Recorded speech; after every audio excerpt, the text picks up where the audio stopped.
آپ دیکھیں یہ سورہ کہف میں قیامت کی علامات کا تذکرہ ہے نا، تو شاید اسی وجہ سے کیونکہ جو سورہ کہف پڑھتا رہے گا یاجوج ماجوج کے واقعات بھی پڑھتا رہے گا اور اللہ کی قدرت کے واقعات بھی پڑھتا رہے گا، تو دجال کے فتنے سے اللہ اس کو اس برکت سے محروم بچا کے رکھیں گے، فتنے سے محفوظ رکھیں گے۔ تو وہ ایسی طاقتیں دکھائے گا، بے وقوف لوگ اس پہ ایمان لے آئیں گے۔ حدیث میں آتا ہے کہ کان کبھی بھی خدا نہیں ہو سکتا، نہیں اس کی تو حقیقت ہوگی نہیں، لیکن بے وقوف لوگ اس کے یہ کچھ ظاہری کمالات دیکھیں گے، یہ نہیں دیکھیں گے کہ یہ تو شکل بھی اس کی اچھی نہیں ہے، یعنی خدا کا وسطم جمال والا ہوتا ہے نا، یہ تو ہے بھی کانا، اور اس کے بڑا بڑا کافر بھی لکھا ہوا ہوگا واضح طور پر جس سے پتہ چلے گا۔ لیکن احمد اور بیوقوف لوگ جیسے روحانی عامل پر کچھ شعبے دیکھ کر ان پہ سے متاثر ہو جاتے ہیں نا، روحانی عاملوں کے شعبے دیکھ کے، تو ایسے ہی دجال کے شعبے دیکھ کے متاثر ہوں گے۔ تو بہت لوگوں کو، خلقت کو، بہت بڑی امت کو گمراہ کرے گا دجال، اہل اللہ کو اللہ تعالیٰ اس کے فتنے سے محفوظ رکھے گا۔ پھر عیسیٰ ابن مریم جب نازل ہوں گے تو وہ دجال کو قتل کریں گے۔ حدیث میں آتا ہے کہ نیزے کے ذریعے گھوڑے پہ بیٹھ کے قتل کریں گے۔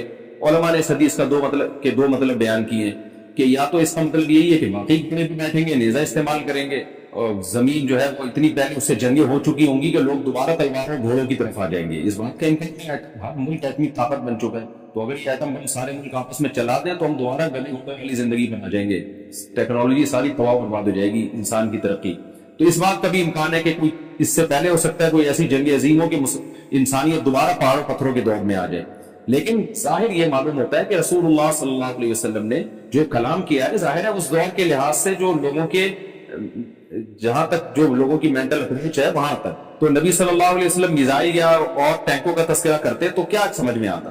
تو گھوڑے سے مراد جو اس زمانے کا گھوڑا ہوگا، اور نیزے سے مراد ہے اس زمانے کا جو اسلحہ ہوگا، کیونکہ نیزہ نبی کے دور کا ایک مناسب اسلحہ تھا اور گھوڑا نبی کے دور کی میدان جنگ کی ایک مناسب سواری تھی۔ تو اس سے یہ بھی پتہ چلتا ہے کہ ہو سکتا ہے عیسیٰ ابن مریم نیزے کے بجائے کلاشنکوف کا استعمال کر لیں، تو یعنی وہ نیزہ جو ہے وہ اس کلاشنکوف کی یا جو بھی اسلحہ اس وقت حضرت عیسیٰ ابن مریم استعمال کریں گے اس کی ایک تعبیر ہے، اس کا بھی پورا امکان ہے۔ تو ہمیں بہرحال اتنا ایمان ہمارے لیے ضروری ہے کہ دجال کو قتل کرنے والی جو ذات ہے، جو شخصیت ہے، وہ عیسیٰ ابن مریم علیہ السلام، تو حضرت عیسیٰ کے ذریعے اللہ تعالیٰ دجال کو قتل کریں گے، اور حضرت عیسیٰ کی قیادت میں زبردست جہاد۔ حدیث میں آتا ہے کہ عیسیٰ ابن مریم اس دنیا کو امن سے بھر دیں گے، اتنا امن ہو جائے گا اور اتنی مالی فراوانی ہوگی، اتنی مالی، کیونکہ دنیا میں مال بہت ہے، ڈسٹریبیوشن صحیح نہیں ہے، جو تقسیم ہے نا مال کی وہ ظالمانہ ہے، جس کی وجہ سے غریب سے غریب تر ہے، امیر سے امیر تر ہے۔ حضرت عیسیٰ ابن مریم ایسا نظام قائم کریں گے کہ جس سے مال کی صحیح تقسیم ہو، اور لوگ اٹھیں گے زکوٰۃ کا مستحق تلاش کریں گے اور لوگوں کو زکوٰۃ کا مستحق نظر نہیں آئے گا، غریب تلاش کرنا مشکل ہو جائے گا۔ یعنی ایک آدمی حدیث کے مفہوم ہے کہ زکوٰۃ لے کے گھومتا رہے گا اور اس کو کوئی غریب نہیں ملے گا، اتنی مالی فراوانی ہو جائے گی۔ پھر ترمذی کی روایت میں آتا ہے کہ اللہ کی طرف سے برکتیں ایسی نازل ہوں گی کہ بڑے بڑے انار پیدا ہوں گے، بڑے بڑے انگور پیدا ہوں گے، زمین اپنی برکتیں کھول دے گی، اور حضرت عیسیٰ علیہ السلام خنزیر کو بھی دنیا سے ختم کر دیں گے، خنزیر کی نسل کو ختم کر دیا جائے گا، جزیہ کا نظام ختم، اما الاسلام اما السیف، یا تو تقلید یا اسلام، اس کے علاوہ نہیں۔ تو نبی صلی اللہ علیہ وسلم کو اللہ نے جس مقصد کے لیے دنیا میں بھیجا تھا، اس مقصد کی جو تکمیل ہے عیسیٰ ابن مریم کے ذریعے۔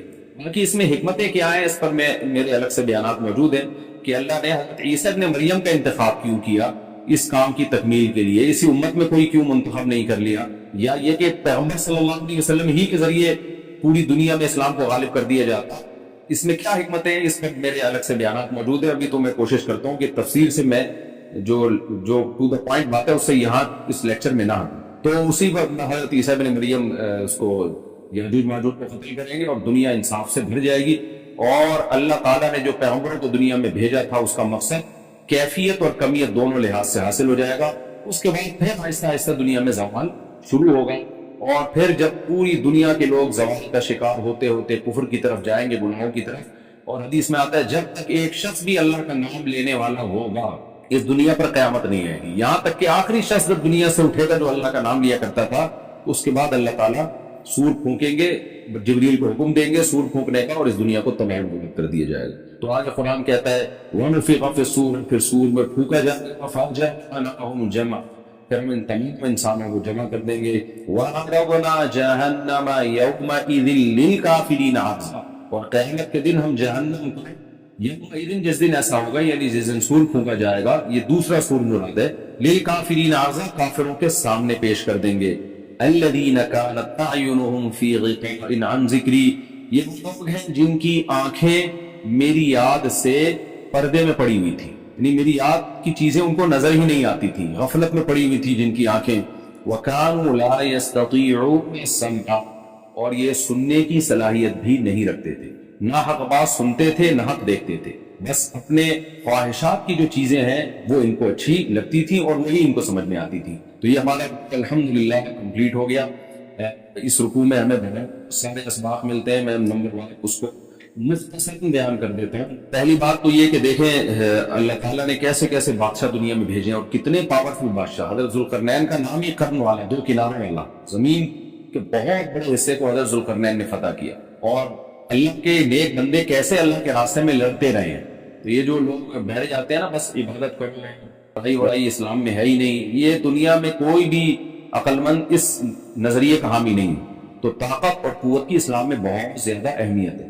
اس سے ہمیں یہ بھی پتہ چلتا ہے کہ اپنے ملک کی، خاص طور پر اسلامی ملک کی جو فوجی قوتیں ہیں، جو فوجی طاقتیں ہیں، ان کی ہمیں قدر کرنی چاہیے. کیونکہ اگر کوئی بھی ملک عسکری لحاظ سے کمزور ہو جائے، کیونکہ اللہ تعالیٰ تو جو عسکری لحاظ سے طاقتور قومیں تھیں اللہ نے ان کا کتنا تذکرہ کیا. ہاں اللہ کی معین ہو تو اسلامی ملک میں کوئی بھی اسلامی کنٹری ہے، چاہے سعودی عرب ہے، چاہے پاکستان ہے، چاہے ترکی ہے، کوئی بھی اسلامی کنٹری ہے، اس کی فوج کی قدر کرنی چاہیے، کیونکہ اسی کی وجہ سے ملک کا بارڈر محفوظ ہوتا ہے. اگر مسلمان عسکری لحاظ سے کمزور ہونا شروع ہو جائے تو کافر ہمیں گاجر مولی کی طرح کاٹنا شروع کر دیں، اسلام دشمن قوتیں ہمیں کھا جائیں، ختم کر دیں ہمیں کھا کے. نیک قوتوں کو اپنی بخش کے لیے ہمیشہ سے اسلحے کی اور طاقت کی ضرورت رہتی ہے. اس کی اہمیت اسلام میں بہت زیادہ ہے. موسیٰ علیہ السلام کے بعد کتنے بڑے بڑے جنگی کمانڈر پیدا ہوئے. ذوالقرنین کا اللہ نے کیسا تذکرہ کیا. ذوالقرنین کی عبادت کا کہیں بھی تذکرہ نہیں، حالانکہ وہ بڑے عبادت گزار بھی تھے. داؤد علیہ السلام کی عبادت کا تذکرہ بھی ہے، ان کی تلوار کا تذکرہ بھی ہے. تو جہاں عبادت کا تذکرہ کرتے ہیں تو طاقت اور قوت کا بھی تذکرہ کرتے ہیں. اس سے عسکری لحاظ سے اپنے آپ کو مضبوط کرنے کی اہمیت کا ہمیں پتہ چلتا ہے کہ اسلام میں اس کی بڑی اہمیت ہے. کسی بھی اسلامی ملک کی فوج کا مورال کسی بھی لحاظ سے ڈاؤن نہیں ہونا چاہیے، اور عسکری لحاظ سے وہ کسی بھی لحاظ سے کمزور نہیں ہونی چاہیے، اور اس کو چاہیے کہ اعدوا لهم ما استطعتم من قوة پر عمل کرے. کہ قرآن کہہ رہا ہے روز اپنی طاقت اور قوت میں اضافہ کرنے کی کوشش کرو. اس سے مسلم قوم کو کبھی بھی غافل نہیں ہونا چاہیے. کوئی بھی ایسا کام جس سے مسلمان قوتیں اور طاقتیں کمزور ہونا شروع ہو جائیں، اس کام سے ہمیں بچنا چاہیے.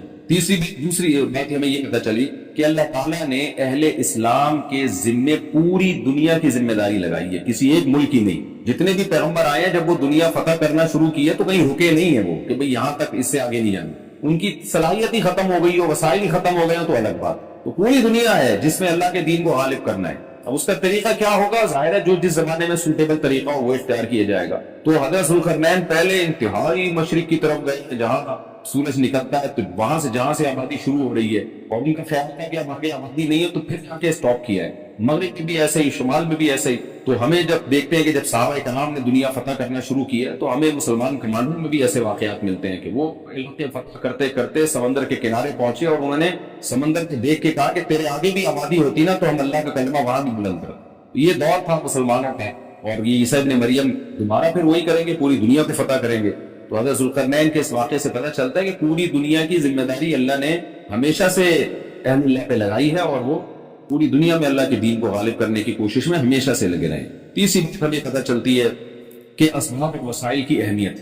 حضرت ذوالقرنین نے جب اتنا زبردست پہاڑوں کے بیچ میں اتنا یعنی لوہے کی پلیٹیں لگا کے تانبا پگھلا کے آہنی دیوار بنائی ہے تو خوش ہوئے ہیں تو میرے رب بھی، میرے رب کی رحمت ہے. تبھی تو اللہ کا شکر ادا کیا نا، خوشی پہ شکر ادا کیا جاتا ہے. تو اس سے یہ بھی پتہ چلتا ہے کہ سائنس اور ٹیکنالوجی، دیکھیں یہ کام ٹیکنالوجی کے بغیر ممکن نہیں تھا. تبھی تو اس قوم نے کہا نا ذوالقرنین سے کہ ہم پیسے آپ کو دیں گے، لیکن ہمارے پاس وہ وسائل نہیں ہیں، وہ ٹیکنالوجی نہیں ہے ہمارے پاس. اور بظاہر ایسا لگتا ہے کہ ان کے پاس لوہا بھی تھا، تانبا بھی تھا، کیونکہ حضرت ذوالقرنین اب یہ تو نہیں ہے کہ زمین کی مشرق کی طرف دوبارہ لوہا جمع کرنے گئے ہوں، وہیں سے کچھ ہوگا نکالا ہوگا. تو وسائل اس قوم کے پاس تھے، ٹیکنالوجی نہیں تھی کہ اس لوہے کو اور اس تانبے کو پگھلا کے دونوں پہاڑوں کے بیچ میں پلیٹیں کیسے بنانی ہے اور ان کو کیسے ان کے بیچ میں تانبا کر کے کہانی دماغ بنائیے. یہ ٹیکنالوجی ان کے پاس نہیں تھی. تو اس سے ہمیں ٹیکنالوجی کی ویلیو کا بھی پتہ چلتا ہے. آج مسلمان اس میں بھی بہت پیچھے چلے جا رہے ہیں اور اس کو مذہب سمجھنا شروع کر دیا ہے. یہ بھی غلط ہے. حضرت ذوالقرنین نے اتنی طاقت اور قوت کا استعمال کیا اور اتنے زبردست طریقے سے اس وقت جو بھی اس سوٹیبل ٹیکنالوجی تھی اس کا استعمال کر کے دو پہاڑوں کے بیچ کے رستے کو بند کر دیا اور اس پہ خوشی منائی ہے ذوالقرنین نے. یہ نہیں کہا کہ بھئی اس سے کچھ بھی نہیں ہوتا, اصل میں تو بس انسان کو چاہیے کہ وہ اللہ اللہ کیا کرے بیٹھ کے, اور یہ کیا اللہ کا سے بس مدد مانگو, اللہ ہی یاجوج ماجوج کے بارے میں ان کو کہہ دیتے ذوالقرنین کہ تم سب رات کو تہجد میں اٹھ کے دعائیں مانگو, اللہ یاجوج ماجوج سے تمہیں بچا لے گا. حضرت ذوالقرنین نے کہا دعائیں بھی مانگو, یقیناً حکم دیا ہوگا دعائیں مانگنے کا, لیکن ہم پورے اسباب اور وسائل استعمال کریں گے, لوہے کی پلیٹیں بنائیں گے, تانبے کو پگھلائیں گے, اوپر چڑھائیں گے اور اس طرح سے پوری مضبوط دیوار بنائیں گے. آج مسلمان ہاتھ پہ ہاتھ رکھ کے بیٹھ گیا ہے اور وظیفوں میں اور جو ہے بس وہ چند صبح شام کے وظیفے پڑھ کے وہ سمجھتا ہے کہ ساری دنیا کے سارے مسائل کا حل اس سے ہو جائے گا. ایسا نہیں ہے, آپ کو بہت زیادہ ترقی کرنی ہے, بہت زیادہ اسباب و وسائل میں آپ غیر مسلموں سے آگے نکلنے ہیں. جیسے کہ قرون اولا کا مسلمان نکلا تھا تبھی اللہ نے اس کے لیے دنیا میں فتوحات کے دروازے کھولے تھے. تو اللہ ہمارے لیے فتوحات کے دروازے جبھی کھولتا جب ہم عبادت کے ساتھ ساتھ سائنس اور ٹیکنالوجی کے میدان میں بھی آگے بڑھنے کی کوشش کریں. اور ہمیں قرب قیامت کی علامتیں بھی اس رکوع میں پتہ چلتی ہیں. ہمارا کمپلیٹ ہوا. انشاءاللہ اگلے ایپیسوڈ میں سورہ کہف کا 12واں رکوع یعنی آخری رکوع اور 15 پارے کا تیسرا رکوع انشاءاللہ میں شروع کر دوں گا. اللہ تعالیٰ ہمیں سمجھنے کی عمل کی توفیق عطا فرمائے, اور پھر انشاءاللہ ہماری سورہ کہف ختم ہو جائے گی. وما علینا الا البلاغ.